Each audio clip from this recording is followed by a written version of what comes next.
Madame, monsieur, bonsoir. C'est un événement historique et il dépasse largement le domaine sportif. L'Estac a gagné vendredi soir son ticket d'entrée en Ligue 1. Après 5 ans d'attente, ce journal du lundi 14 mai sera largement consacré après la victoire troyenne 2-0 contre Monaco. On se rendra ensuite à l'aéroport de Barberet où l'on revivra le retour des membres du club samedi à 1h30 du matin devant près de 200 supporters courageux.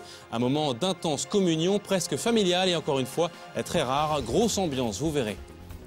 Et puis dans ce journal forcément spécial, on se posera la question de l'après sur le plan des effectifs, du sport, mais aussi de la finance. Quel changement pour la Ligue 1?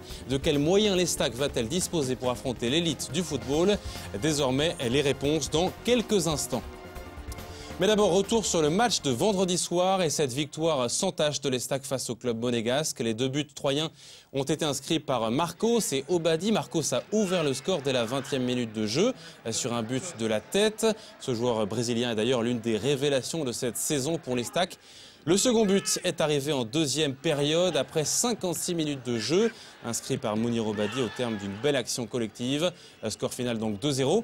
La joie des joueurs a éclaté sur la pelouse du stade Louis II, sitôt le coup de sifflet final. Soulagement et joie également pour l'entraîneur troyen Jean-Marc Furlan qui vit cette année sa 2e montée troyenne. Il est au micro de David Mutel. Il y a tellement eu de tension, tellement d'adrénaline depuis 11 mois que je suis très fier de ces garçons. C'est rare de connaître des groupes comme ça. Vous voyez que les supporters de l'Estac, le public de l'Estac, sachent que vous ne connaissez pas des groupes tous les ans comme ça. Ça arrive tous les 6-7 ans. De tels, hormis leur talent, hein, pour terminer 3e, il faut du talent. Reims, Bastia et l'Estac, s'ils sont là, c'est pas la coupe là, c'est le championnat, donc ça sanctionne la légitimité des choses.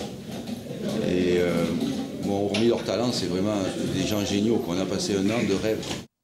Un an de rêve, et nous aussi. Il faut dire que Clermont-Ferrand, vendredi, 4e de Ligue 2 et rival potentiel de l'Estac, a perdu à Guingamp 3-1. La montée en Ligue 1 était donc gagnée, d'où la joie intense des joueurs troyens que David Mutel a suivi pour Canal 32 jusque dans les vestiaires du stade Louis II à Monaco. Après avoir lutté pour le maintien puis visé la montée, le résultat est enfin là. Les joueurs se sont totalement lâchés entre chants, cris de guerre, danse, champagne et rire. Le vestiaire s'est transformé en défouloir chez les Troyens, à l'image du capitaine de l'Estac, éloge Nzaïa Messi. Comme il dit Marcos, on a une équipe où tout le monde s'entend bien, ça se passe bien. L'année dernière, on a souffert. À cette période, l'année dernière, on était en train de jouer le maintien. Et ça nous a servi d'expérience. Et voilà, avec les recrues qu'on a eues. Et un truc important, c'est grâce à Dieu tout ça. Parce qu'on a été bien, on était sérieux. Et à la fin, ça a payé. Et je passe un bonjour à ma petite famille. Et voilà quoi, plein de bisous. Et qu'est-ce que je voulais dire encore? Mais c'est vrai, on est en Ligue 1 quand même. Hein. Voilà, on est en Ligue 1, le message est passé, la voix un peu cassée par l'émotion. Passé la folie du vestiaire, le club troyen a repris l'avion, direction Troyes, 1h30 de vol pour gagner l'aéroport de Barberet-Saint-Sulpice où près de 200 supporters troyens étaient présents.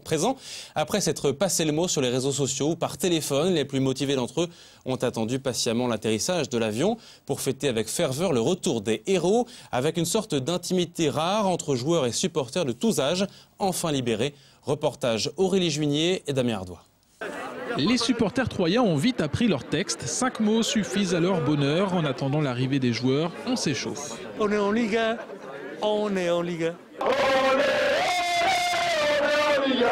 Ils sont près de 200 sur le parvis de l'aéroport de Barberet-Saint-Sulpice. À Monaco, le coup de sifflet final a été donné à 22 h. Depuis 4 heures donc, l'Estac est en Ligue 1. Tous ses supporters sont venus fêter fièrement leur héros. On vient de Paris, alors directement quand on a su qu'on a gagné, ou même si on avait fait match nul, on a foncé. Je suis contente et recontente.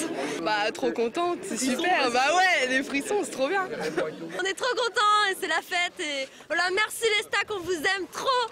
Et on est fiers d'être Troyens, et on est fiers d'être Troyens. La Ligue 1, c'est un bonheur, voilà. Très heureux pour eux. Et pour la ville de Troyes. Du grand bonheur pour tout le monde. Le premier avion à atterrir, c'est celui du président Daniel Mazzoni. Il est 1h40 du matin. Au programme champagne au goulot et ovation pour celui qui a repris le club en 2009. Il fallait réagir, il fallait remodeler ce club, il fallait repartir sur de bonnes fondations. Et là, le boulot a vraiment été réussi parce que on a vraiment un club extraordinaire. Et comme je le répète souvent, il n'y a pas beaucoup de clubs qui ont des joueurs avec cette mentalité et cette envie de jouer pour leur équipe troyenne. Puis vient l'arrivée des héros de la soirée dans une ambiance complètement folle. Avant de filer en boîte de nuit, les joueurs prennent le temps de saluer, d'embrasser leurs supporters les plus fidèles.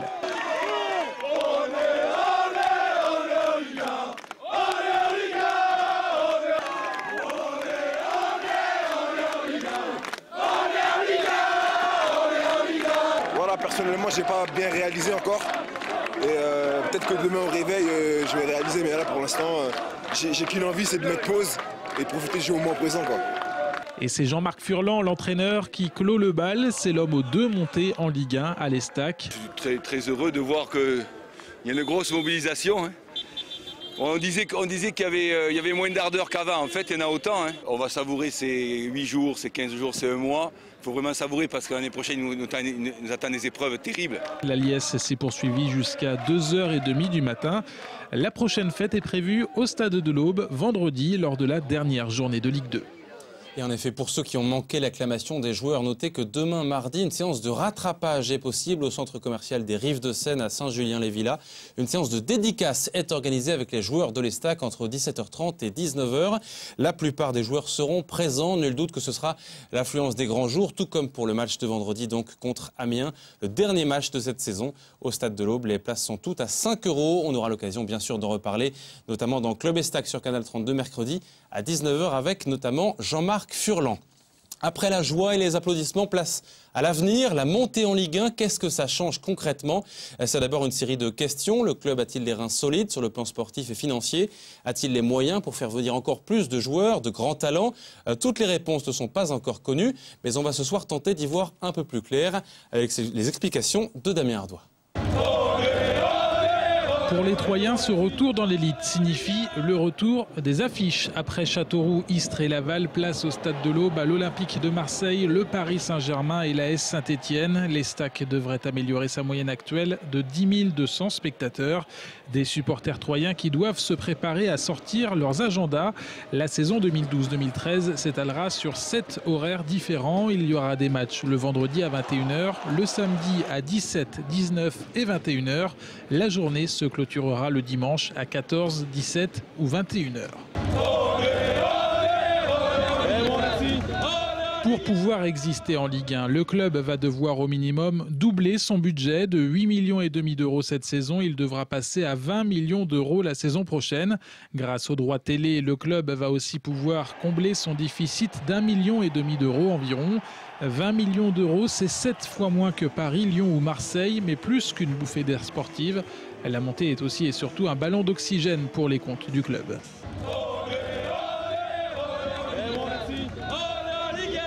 Ce budget modeste pour l'équipe ne permettra pas de faire des folies au niveau du recrutement. Le groupe qui a acquis la montée ne sera pas bouleversé. Les joyaux Fabrice Nsakala et Djibril Sidibé devraient rester une saison de plus. Pour renforcer l'équipe, le staff va s'atteler à faire signer des joueurs déjà rompus aux joutes de Ligue 1 avec une priorité dans le recrutement, trouver un buteur.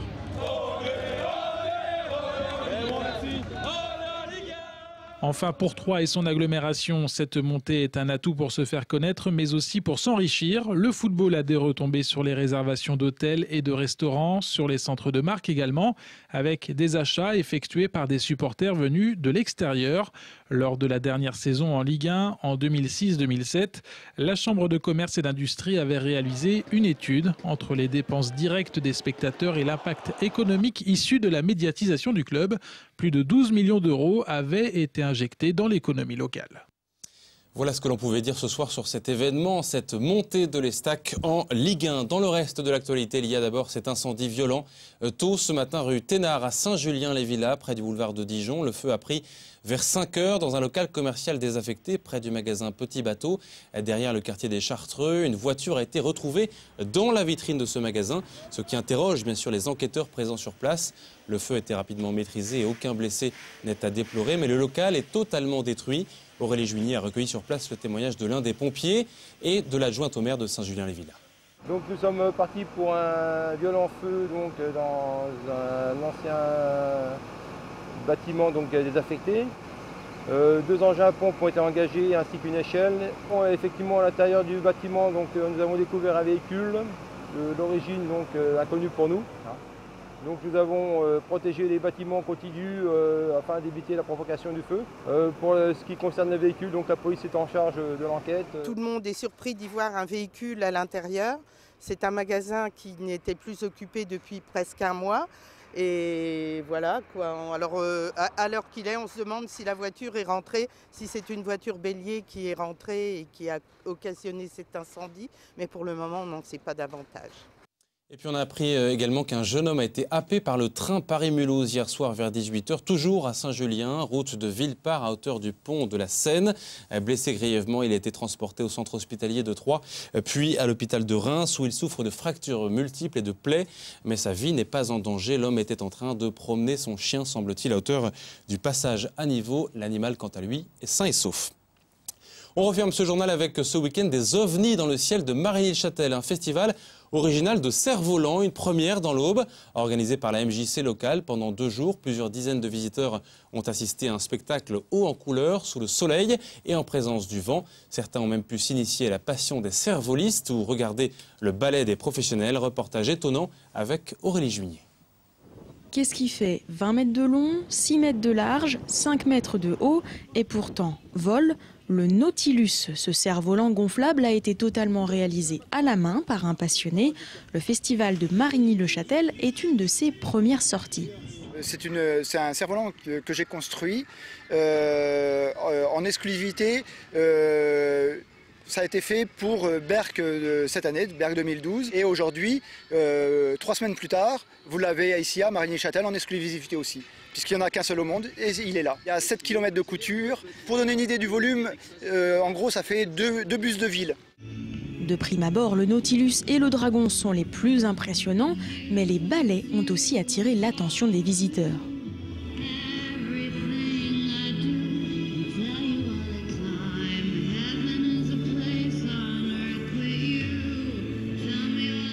Ça doit être difficile à synchroniser. On voit les ficelles qui s'entortillent et se détortillent. Et Ça demande de la préparation, enfin des heures de préparation, j'imagine. Et c'est assez beau à voir. Ce type de démonstration demande des années d'entraînement, mais les cerf-volistes assurent que c'est un sport accessible à tous. Sur le terrain, d'ailleurs, chacun a pu s'initier auprès des pratiquants confirmés ou même amener leur propre cerf-volant pour s'exercer. Pour la Maison pour tous, la manifestation visait à toucher le plus grand nombre.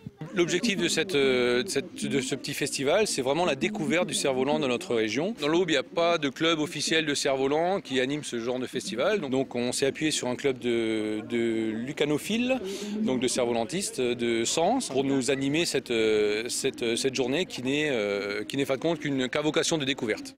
Les spectateurs étaient au rendez-vous, curieux et enthousiastes. On adore le cerf-volant et il y a quelque chose de magnifique à Marigny aujourd'hui, donc on vient, les enfants s'amusent comme des fous, les adultes aussi. C'est bien les cerfs-volants parce que il y a des fois c'est beau et il y en a qui sont extraordinaires. Moi je trouve que c'est très joli, hein. Je me dis que j'aimerais bien savoir manier un cerf-volant comme ça. On va peut-être s'y mettre. Pourquoi pas. C'est superbe, j'adore moi. Sur les 2 jours, environ 1000 personnes ont arpenté le terrain, les yeux rivés vers le ciel. Les organisateurs espèrent que cet événement pourra se reproduire dans l'Aube. Super spectacle en tout cas. Fin de ce journal, à suivre la couleur du ciel. Le bleu va-t-il durer? Pas sûr. Demain, dans le JT, direction le Pays d'Hôte avec un zoom notamment sur l'utilisation croissante du bois dans le chauffage et la construction. 2 journées étaient consacrées à ce thème ce week-end. Très belle soirée à vous. Vive les stacks et bravo encore et à demain.